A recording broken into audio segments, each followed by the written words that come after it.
श्री शिवाय नमस्तुभ्यम सभी भक्तों को। आज आप सुनेंगे भगवान भोलेनाथ और एक सच्चे शिव भक्त की कहानी, जिसके पास भोलेनाथ को अर्पित करने के लिए कुछ भी नहीं था। बाकी लोग तो मंदिर में बहुत सारा चढ़ावा चढ़ाते, लेकिन वो भक्त था एकदम निर्धन, खाली हाथ आता और सच्चे मन से दीप जलाता और वापस अपने घर को चला जाता था। कहते हैं कि जब हम किसी को सुख देते हैं तो बदले में हमें भी सुख मिलता है। देर से ही सही, लेकिन मिलता जरूर है। भोलेनाथ तो अपने भक्तों पर बहुत जल्दी प्रसन्न हो जाते हैं, बहुत दयालु हैं। कहते हैं कि अगर हम सच्चे मन से भगवान को पुकारें तो भगवान हमारे सारे संकट काट देते हैं और सारी इच्छाएं पूर्ण कर देते हैं। आज की जो कहानी है वो भगवान के भक्त की कहानी है। एक बार एक नगर में भगवान शिव का एक दिव्य मंदिर था, जहाँ भगवान शिव पूरे परिवार के साथ विराजमान थे। जहाँ पर दूर दूर से भक्त शिव जी के दर्शन को आते थे। सावन का महीना चल रहा था। दूर दूर से कांवड़िए कांवड़ लेकर आ रहे थे और शिव जी का जलाभिषेक कर रहे थे। मंदिर पूरा भक्तों से भरा हुआ था। तभी अचानक आकाश में बिजली कड़की और सोने का एक थाल आकाश से उतरा और भविष्यवाणी हुई कि जो भी भगवान का सच्चा भक्त और प्रेमी होगा उसको ये थाल मिलेगा। मंदिर में उपस्थित सभी लोगों ने यह भविष्यवाणी सुनी। सुनते ही सारे लोग इकट्ठे हो गए। जो लोग मंदिर में प्रतिदिन पूजा पाठ करते थे, साफ सफाई करते थे, उन्हें तो यह पूरा विश्वास था कि ये थाल उन्हें ही मिलेगा, क्योंकि हम ही हैं जो मंदिर में सच्ची सेवा और पूजा करते हैं। सभी लोग चाहते थे कि हमें ये थाल मिल जाए। जो मंदिर के पुजारी थे वे सोच रहे थे कि मंदिर में सबसे पहले पूजा हम ही करते हैं, तो ये थाल हमें अवश्य मिलेगा। और वे सबसे आगे आकर खड़े हो गए।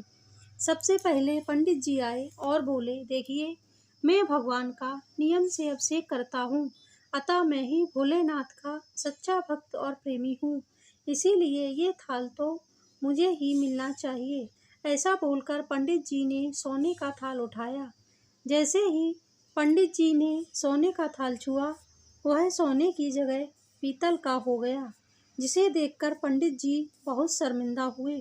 उन्होंने थाल को उसकी जगह पर रख दिया और दूर खड़े हो गए।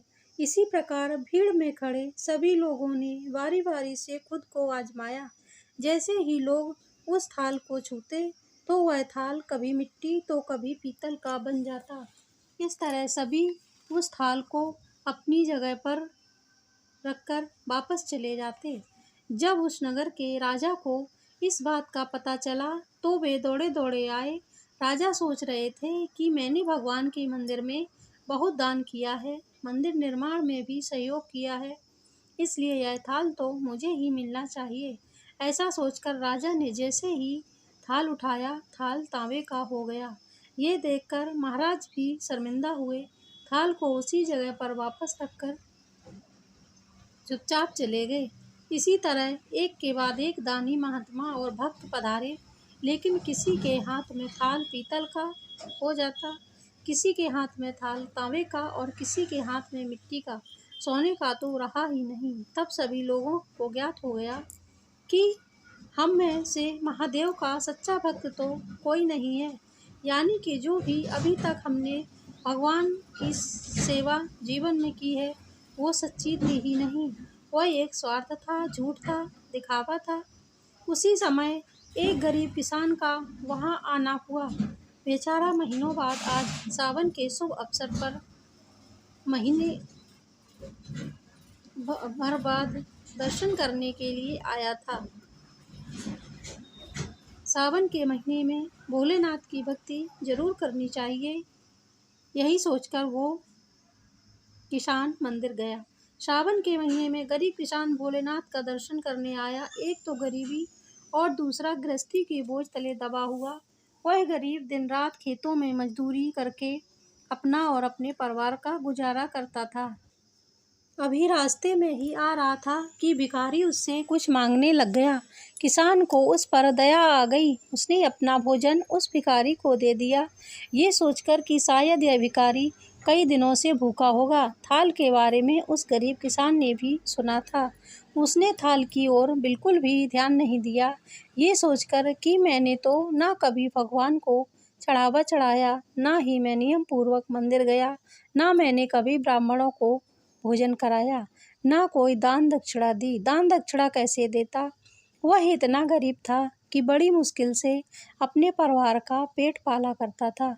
वह सीधा मंदिर में गया और महादेव के दर्शन और परिक्रमा करके जब वह जाने लगा तो एक व्यक्ति भीड़ में से बोला, भाई जरा तुम भी इस थाल को उठाकर देख लो, हो सकता है तुम ही वह सच्चे भक्त हो जिसके लिए यह थाल आसमान से उतरा है। किसान को लगा कि यह व्यक्ति उसका मजाक बना रहा है। किसान ने हंसते हुए अपना दुख छिपाते हुए कहा, भाई मैंने तो कभी कोई पूजा पाठ और दान पुण्य किया ही नहीं, और महीने में एक आध बार ही मंदिर आ पाता हूँ।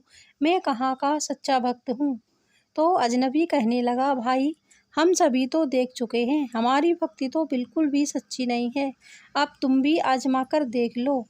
सोने का थाल मिले न मिले, लेकिन यह तो पता चल जाएगा कि तुम्हारी भक्ति कितनी सच्ची है।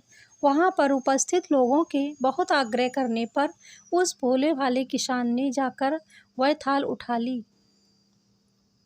जैसे ही उसने वह थाल उठाया, लोगों के आश्चर्य का ठिकाना नहीं रहा। सोने का थाल रोशनी से जगमगाने लगा, जिससे देखकर मंदिर में उपस्थित सभी लोगों के बीच खुशी की लहर दौड़ गई। देखते ही देखते सभी गरीब किसान व महादेव के जयकारे लगाने लगे और कहने लगे, भाई तुम ही महादेव के सच्चे भक्त हो, हमें भी बता दो कि तुम भगवान की भक्ति कैसे करते हो, कौन सा उपाय करते हो जिससे महादेव तुमसे इतने प्रसन्न हैं। तो वह किसान बोला, भाई मैं कोई भक्ति नहीं करता। हाथ जोड़कर कहने लगा, मैं तो दिन रात खेतों में काम करता हूँ और ज़रूरतमंद लोगों को समय निकालकर उनकी मदद कर देता हूँ। मैं कोई भी विशेष कार्य नहीं करता।